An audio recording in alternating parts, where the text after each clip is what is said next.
Dios bendiga a la iglesia. Comenzamos nuestro estudio nuevamente. Estamos en Mateo capítulo 7, versículo 7. Y dice así el texto.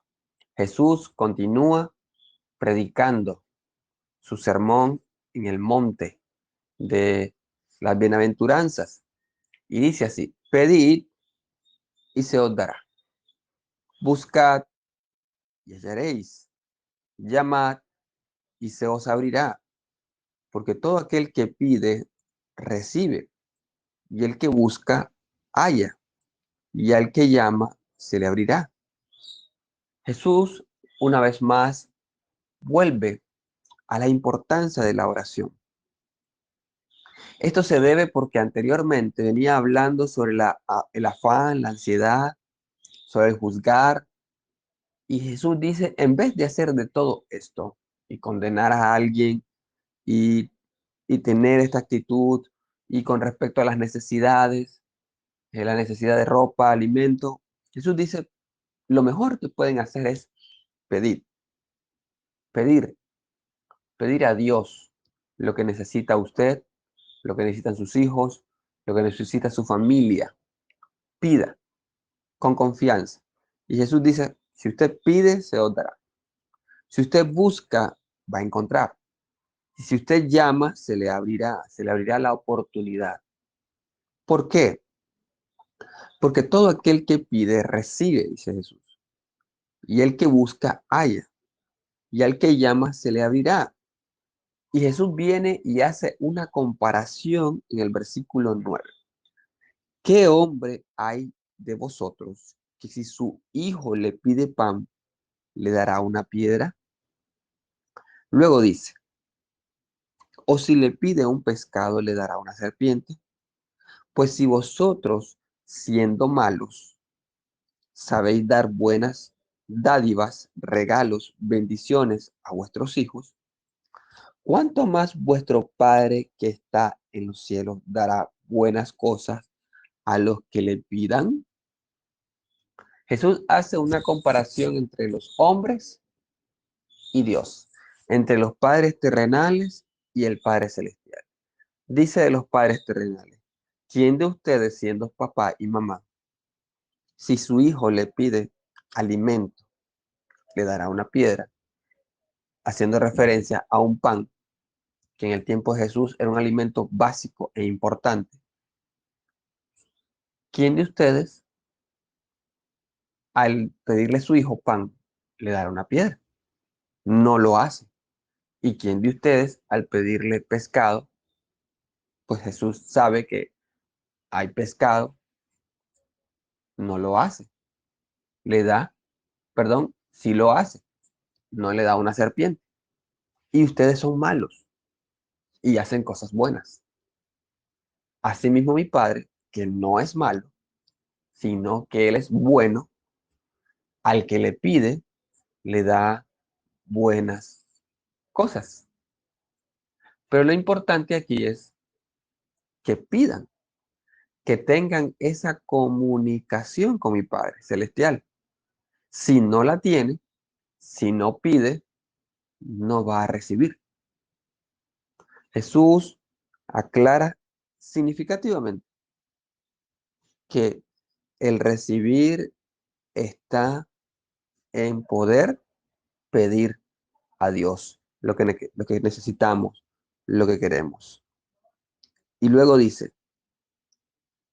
así que en base de lo que estamos leyendo, así que todas las cosas que queráis que los hombres hagan con vosotros, así también haced vosotros con ellos, porque esto es la ley y los profetas. De tal manera, de la manera que quieres tú que los hombres hagan contigo, tú haz con ellos. De la manera que tú quieres que el Señor trabaje en tu vida, de esa manera tienes tú que trabajar con ellos. De la manera que tú quieres que te atiendan, de esa manera tú tienes que atender. Esta misma regla existe en el judaísmo, en el hinduismo y en otros movimientos religiosos. Pero, siendo claros, la escritura muestra que Jesús la mostró de manera positiva, mientras que en las religiones que la acabo de expresar sale de manera negativa. Jesús toma esta enseñanza y la muestra de manera positiva, de la manera que nosotros tratemos a las personas, perdón, decimos nosotros, deben de tratarnos. No, Jesús dice, de la manera que ustedes quieren que los hombres los traten, trátenlo ustedes primero. Una regla tan importante que Jesús dice luego, porque esto que acabo de decir es la ley y los profetas. ¿Qué significa? Todo el Antiguo Testamento. Recuerda que en este tiempo no existía el Nuevo Testamento, ni siquiera Mateo no estaba escribiendo inmediatamente que Jesús estaba hablando, no, sino que el Evangelio de Mateo apareció entre unos 20 años o 30 años después aproximadamente, luego que Jesús ah, predicó todo esto. Así que lo que estaba escrito en aquel momento, que Jesús está predicando, era el Antiguo Testamento.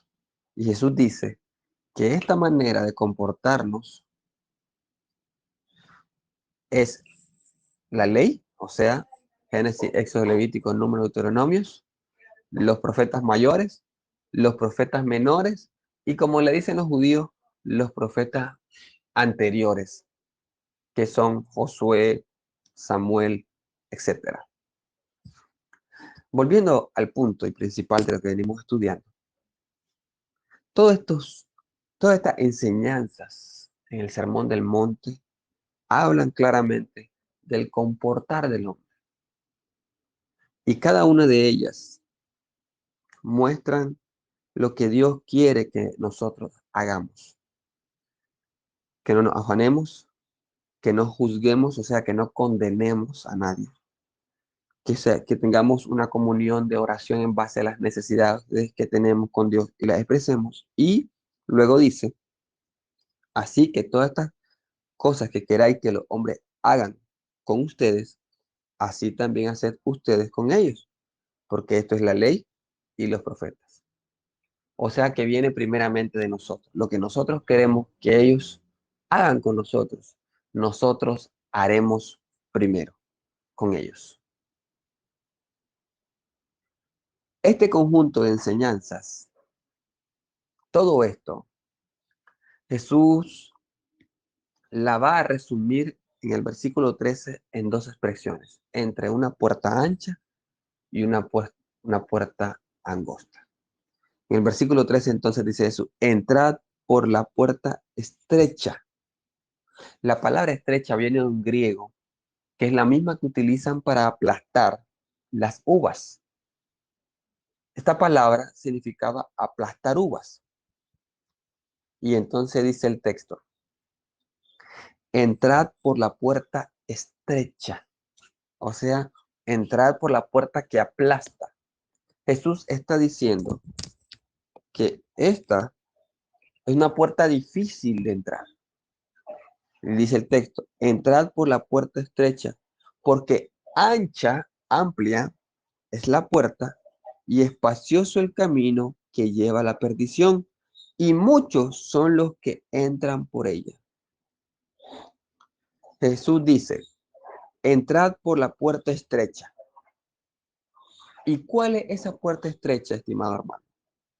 Todas las lecciones que Jesús ha venido hablando es la puerta estrecha.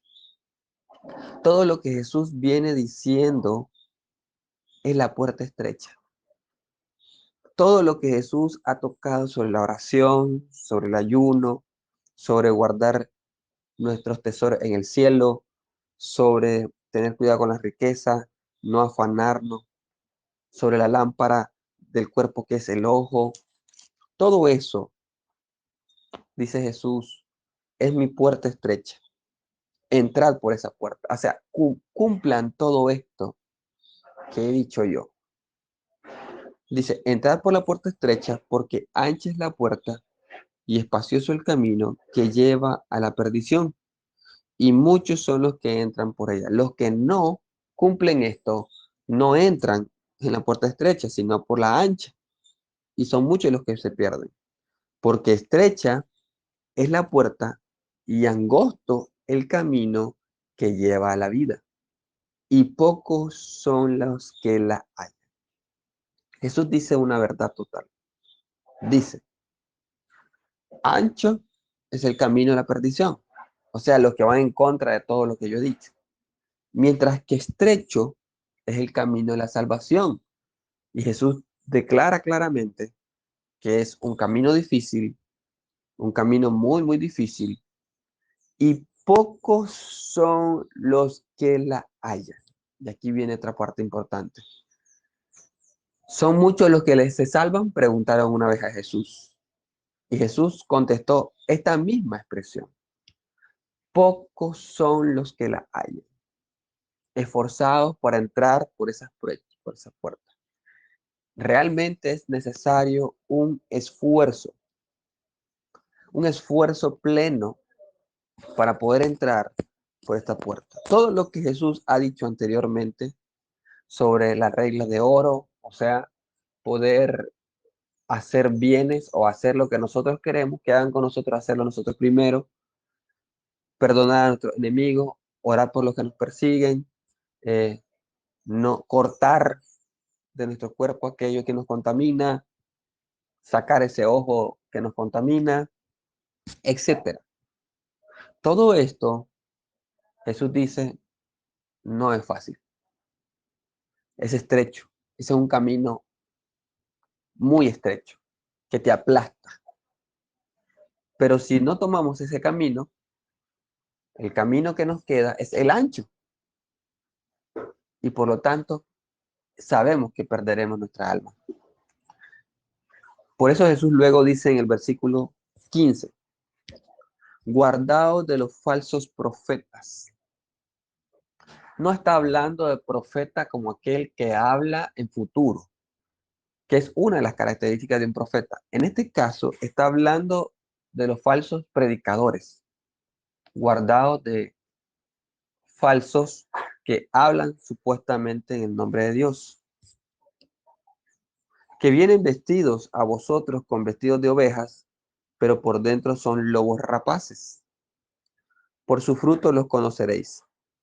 Se darán cuenta de sus comportamientos. Bueno, cuidado con estos, porque no van a enseñar esto que estoy enseñando yo, dice Jesús, sino que van a mostrarle un camino sencillo, fácil, sin guardar su gracia, sin orar, sin buscar de su palabra. Dice, un camino fácil. Y Jesús dice, guardaos de los falsos profetas que vienen a vosotros con vestidos de ovejas, pero por dentro son lobos rapaces, porque por sus frutos los conoceréis, su manera de comportarse lo mostrará. ¿Acaso se recogen uvas de los espinos o higos de los abrojos? Jesús hace una comparación. ¿Acaso se recoge de un fruto contrario, por decir así, manzanas de las guayabas o ícacos de los limones, de un limonario? No, no se hace eso. Jesús está haciendo un análisis para que nosotros analicemos, valga la redundancia. Así, todo buen árbol da buenos frutos, pero el árbol malo da frutos malos. No puede el buen árbol dar malos frutos, ni el árbol malo dar frutos buenos. Todo árbol que no da buen fruto es cortado y echado en el fuego. Así que por sus frutos los conoceréis. Una vez más, Jesús está explicando este contraste y el resultado de él.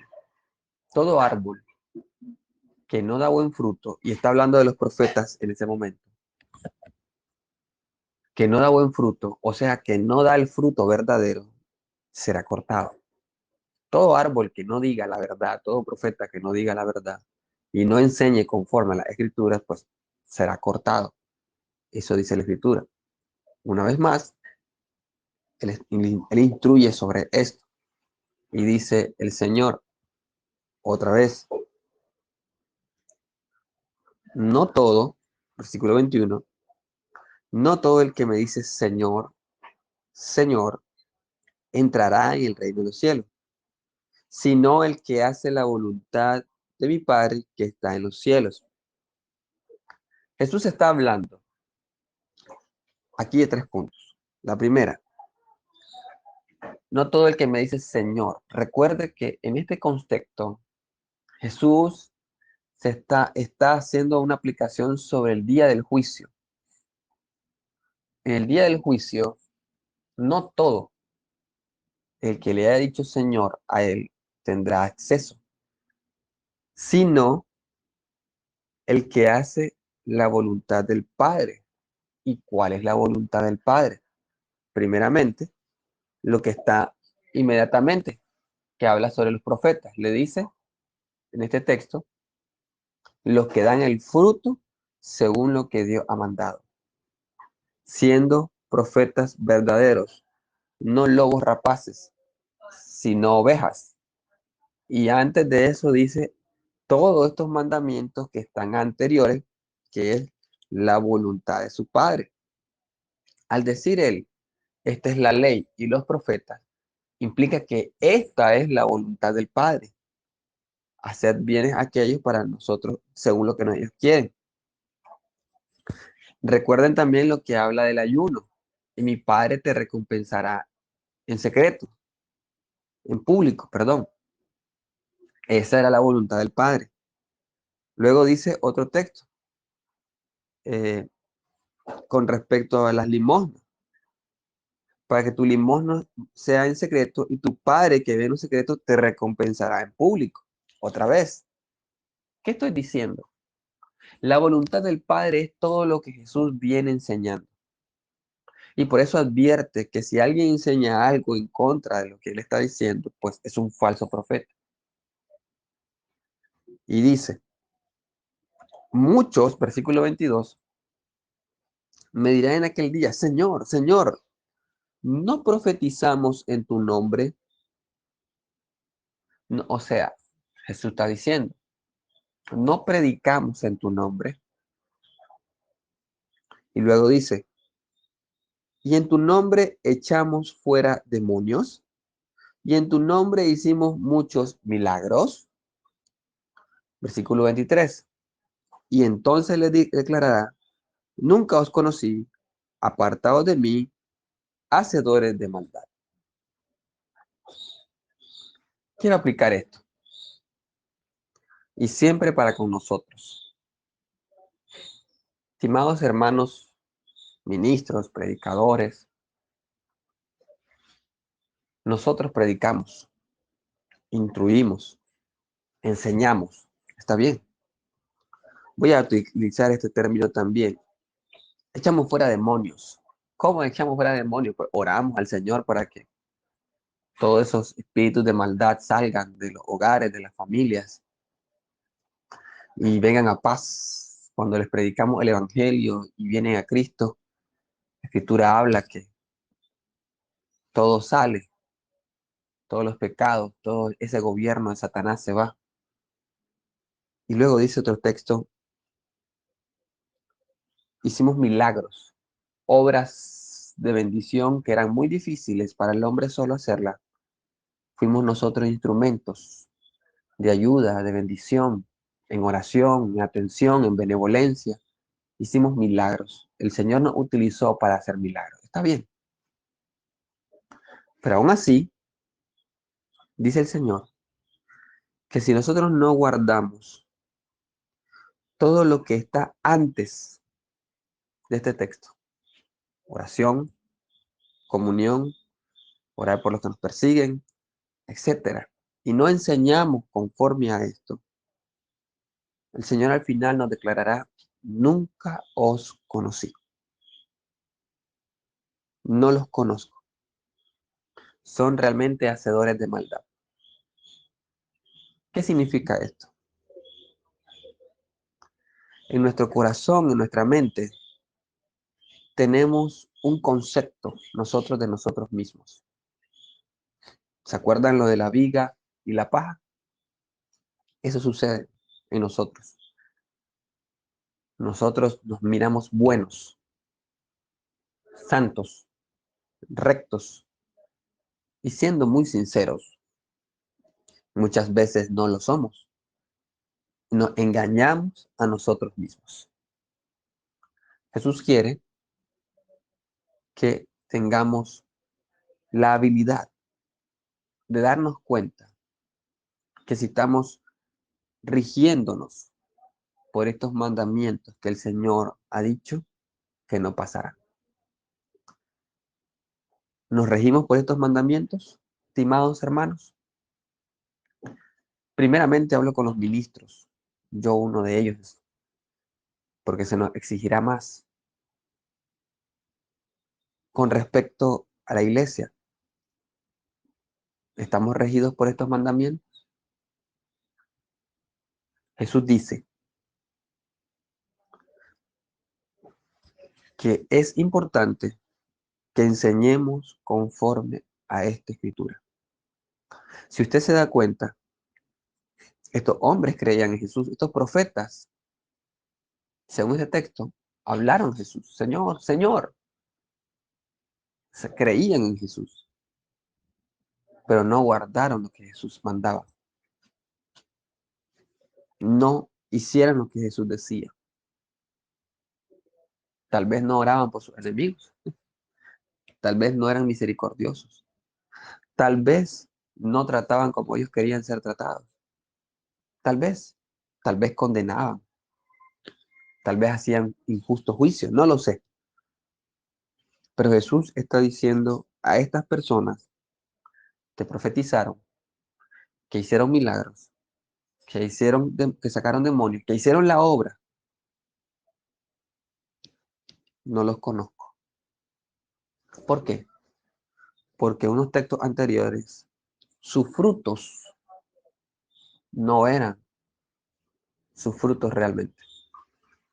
Eran, dice el texto, lobos vestidos de ovejas. Muchas veces estos textos los ocupamos muy fácilmente para algún movimiento religioso, pero Jesús no quiere que utilicemos los textos para el otro, sino utilicémoslos para nosotros mismos, en lo individual, para nosotros, usted y yo. Eso quiere el Señor, que dejemos de señalar y nos señalemos a nosotros mismos si estamos cumpliendo esto. Luego dice el texto. Voy a tratar de terminar el día de hoy este texto, versículo 24. Cualquiera pues que me oye estas palabras y las hace, le compararé a un hombre prudente que edificó su casa sobre la roca. Descendió lluvia y vinieron ríos y soplaron vientos y golpearon contra aquella casa y no cayó, porque estaba fundada sobre la roca. Pero cualquiera que me oye estas palabras y no las hace, le compararé a un hombre insensato que edificó su casa sobre la arena. Y descendió lluvia, y vinieron ríos, y soplaron vientos, y dieron con ímpetu contra aquella casa. Y cayó, y fue grande su ruina. Dice el texto, y quiero explicar esto. En el tiempo de Jesús, las personas levantaban sus casas en las bases de arena. No porque no fueran buenos lugares, al contrario, eran muy buenos lugares. La arena ayudaba a construir la casa. Era muy fácil construir allí. Era muy bueno. El problema no era ese. El problema es que donde había arena, implicaba que cuando llovían pasaban corrientes y los judíos lo sabían. Como ellos tienen muchos montes, la arena se formaba en lo bajo del monte. Entonces cuando llovía, arriba, lógicamente, venía, toda esa lluvia bajaba por los montes y era un fuerte río. Se convertía en esas canaletas de río. Y si había una casa ahí, la destruía. Las personas, por ello, construían sus casas encima de los montes. Normalmente los israelitas así construyen, en las rocas. Ellos construyen casas de rocas. No es que ellos levantan una casa, sino que de la misma roca hacen la casa.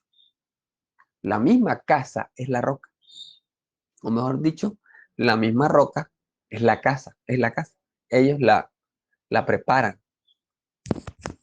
Y así, esa casa, cuando vienen las tormentas, pues el río pasa abajo y ellos no tienen ninguna dificultad. Jesús, sabiendo que los judíos conocían esto, que en sus lugares y había muchas lluvias en tiempo de invierno en Israel, sus lluvias eran muy fuertes. A pesar de sus desiertos, ellos tenían lluvias muy fuertes. Jesús lo sabía y ellos también siendo judíos. Y por eso ellos escucharon este consejo de Jesús, de que no construyeran abajo, en la arena, sino arriba, en las rocas. Dice el texto, cuando terminó Jesús estas palabras, la gente se admiraba de su doctrina, porque le enseñaba como quien tiene autoridad, smic, y no como los escribas. Decir autoridad en el tiempo de Jesús es más de la que nosotros creemos acá. Decir autoridad en el tiempo de Jesús implicaba que era un rabino. Hablaba como un rabino, eso estaba diciendo. Ellos no sabían de dónde eran ellos rabinos, porque los rabinos en aquel tiempo eran nombrados por dos rabinos. Y ellos dicen, y este habla como mucha, con mucha autoridad, como quien tiene ese rabinato, y no como los escribas, que no lo tienen así. Este enseñaba directamente de Dios.